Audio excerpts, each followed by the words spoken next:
Olá, sexto ano. Estamos aqui juntos para mais uma aula de ciências comigo, professora Sádiva. E a nossa aula de hoje, turma, é referente ao dia 8 de outubro, a nossa quinta-feira abençoada seja. Então, o assunto da nossa aula de hoje, eu apresento para vocês aqui, ok? A classificação e a estrutura dos ossos, ok? Então, nós podemos perceber aqui que nós temos ossos longos, ossos curtos, ossos planos e ossos irregulares, como mostra aqui, né, na própria imagem. Então, essa parte de sustentação, de locomoção, ela é muito voltada para o estudo do sistema esquelético, ok? Então, o conjunto de ossos e cartilagens que protegem os órgãos e permitem os movimentos, certo, turma? Formam o sistema esquelético, como eu falei anteriormente, cujas funções básicas não é somente a de proteção, mas também a função de movimento, mas também tem a função de suporte, também apresenta a função de reserva de minerais, como cálcio e fósforo, e produção de células sanguíneas, ok? Deixando bem claro para vocês os tipos de ossos, como mostra aqui na primeira imagem, que é a imagem de abertura, que todos os ossos do corpo, né, eles podem ser classificados em 4 tipos, como eu falei anteriormente, claro, de acordo com a sua forma. Longos, né? Os longos, eles são mais compridos do que largos.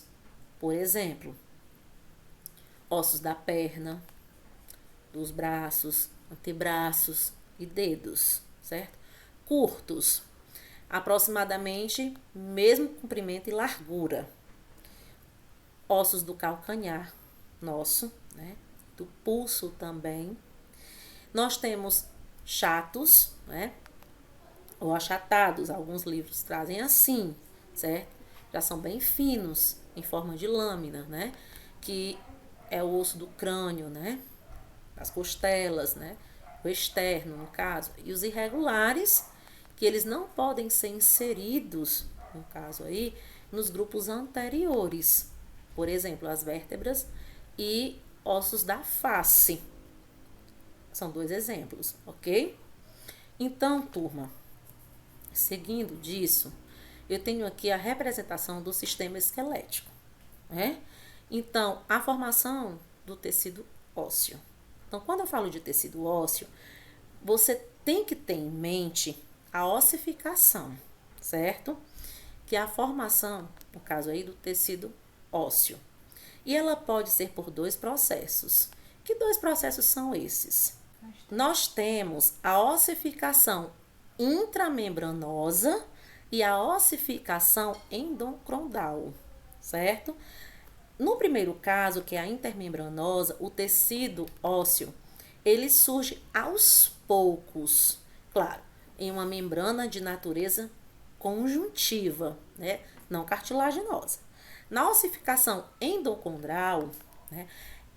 Uma peça de cartilagem, no caso, claro, com formato de osso, serve de molde para a confecção de tecido ósseo.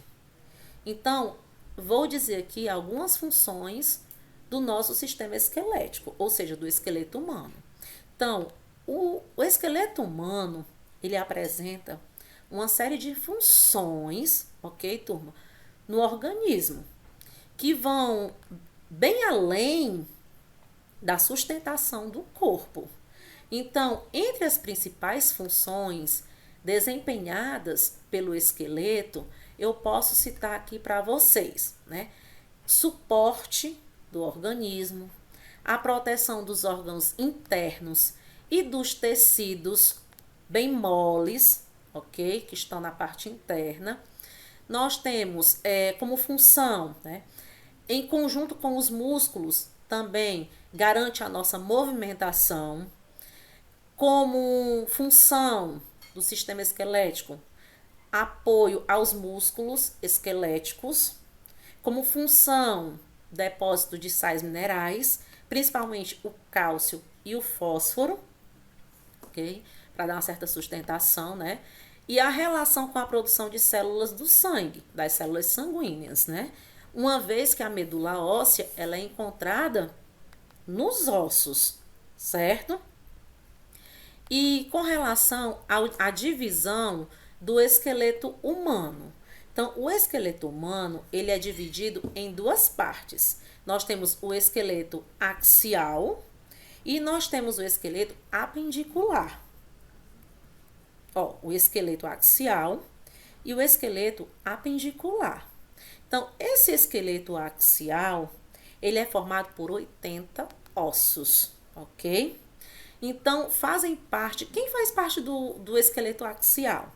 Nós temos o crânio, que ele é constituído por ossos faciais e ossos cranianos.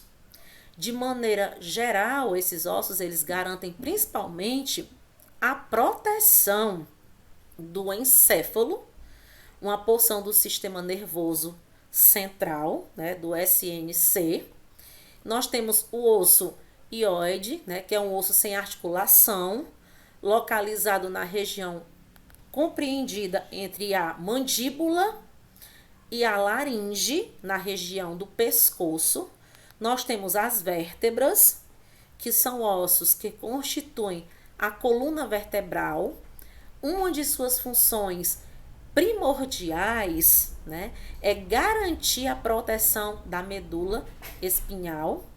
Nós temos as costelas, que são ossos que apresentam formato de arco. Encontramos no número de 12 pares. Nós temos o externo, que é o osso localizado na parte anterior do tórax, conhecido também como o osso do peito. E com relação ao esqueleto apendicular, né, na imagem que vocês podem observar aqui, ele é composto por 126 ossos, ok? Os quais formam nossos membros.